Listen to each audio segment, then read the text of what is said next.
ஒரு நிமிஷம் கேளுங்க. ப்ராப்பர் பிளானிங் பண்ணணும். நிறைய அதை பத்தி தெரிஞ்சுக்கணும். அதுக்கப்புறம் அந்த செயலை செய்யணும். அப்படின்னு நமக்கு வரையறைகள் இருக்கு. ஆனால் எல்லாம் பண்ணியும் அப்படியே தேங்கி நிற்கிறோம் அப்படின்னா என்ன செய்யலாம்? நீங்க பார்த்துருக்கிறது Krupa vibes YouTube channel KRUPAVIBES. எல்லா ப்ரிப்பரேஷனும் பண்ணியாச்சுங்க. எல்லா ரிசர்ச்சும் பண்ணியாச்சு. நிறைய பார்த்துட்டோம். இப்போ நம்ம எதை பண்ணணும்னு நினைக்கிறோமோ அது சம்மந்தமான ஐடியாஸ் பூரா மனசில் வந்துருச்சு.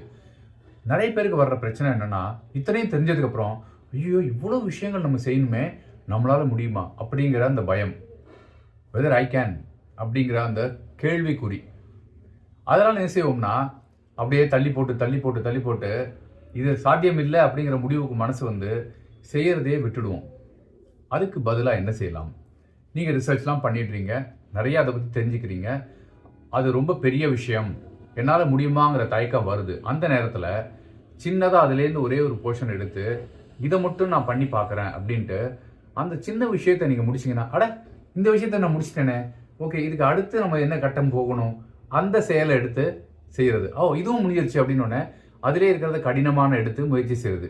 இப்படி படிப்படியாக அந்த பிரச்சனையை நீங்கள் அணுகுனீங்கன்னா, அந்த எதிர்பார்ப்பை நோக்கி நீங்கள் போனீங்கன்னா நிச்சயமாக உங்களால் வெல்ல முடியும். அந்த கேள்வி மனசில் வந்துகிட்டே இருக்கு இல்லையா, என்னால் முடியுமாங்கிறது, அது தகர்த்து எறியப்படும். ஆனால் ஃபஸ்ட்டு ஸ்டெப்பை எடுத்து நம்ம வைக்கணும். அதை வைக்கிறதுக்கு சரியான அந்த சறுக்கல் வராமல் நம்ம தகுதியை அதுக்கு தகுந்த மாதிரி வளர்த்துக்கிட்டு அதுக்கப்புறமா அதை செய்ய ஆரம்பிச்சிங்கன்னா எல்லா காரியத்திலையும் உங்களால் வெற்றி அடைய முடியும். நம்மளால் செய்ய முடியாதுங்கிற எந்த செயலுமே கிடையாதுங்க. அதுக்கு நீங்கள் தயார்படுத்திக்கணும், மனசாலையும் சரி உடலாலையும் சரி. பண்ணிக்கிட்டீங்கன்னா வெற்றி நிச்சயம். முயற்சி தான் செஞ்சு பாருங்களேன். Thank you so much. பாய்.